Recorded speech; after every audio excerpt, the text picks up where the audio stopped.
Yesu ashimwe cyane.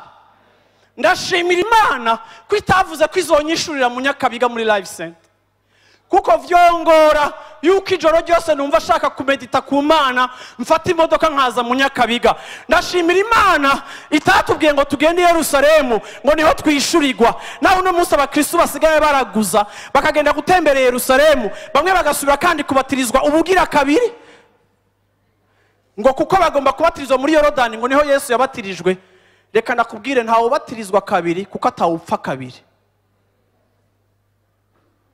Iyo ubatirijwe kabiri, warabatirijwe mu mazi menshi ugasubira kandi kwinjira mu yandi mazi menshi, uri monstre, kuko ushatse kumenyesha yuko uzopfa 2 fois ukazuka 2 fois.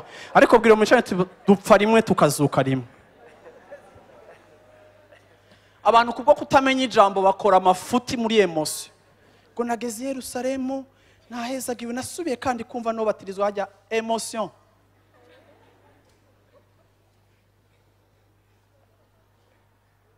Haleluya. Mu cyumba cacu iyo twiyugaranye tugatangura gusenga, hari holy, nkuko muri eglise hari holy.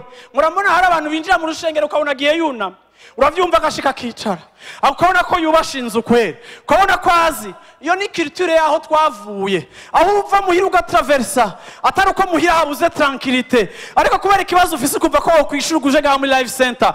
Reka nakubwira Imana yacu ndikiba mu mazu, Imana yacu yatugize ingoro yayo, iba muri twebwe. Aho turi hose hacika inzu y'Imana, aho turi hose hacika ihema ry'Imana, aho turi hose hacika ikibanza cyo kwishurirwamo.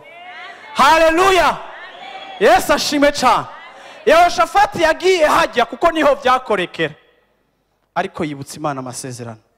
Nimwinjire mu mashambre yanyu muyagira ibibanza byo kwibukiramo amasezerano y'Imana. Muhamagara Imana muri kijya cumba canyu gisuzuguritse, ni matera yawe atari karite ya hatari, uko akumba kawe gasa kose. Haleluya. Uhora arahajyoherewe, iyo hari wewe uhora haba hari. Yesu ashimwe cyane, kuko yitwa Emmanuel, Imana iri hagati muri twebwe, ibana na twebwe muri condition zacu zose. Yesu ashimwe cyane. Ariko reka uzugire souvenir y'icumba cawe nk'ahantu wishuriwe, ntuzuhagire souvenir nk'ahantu mwagiriye dunde zihagarare mu izina rya Yesu Kristo.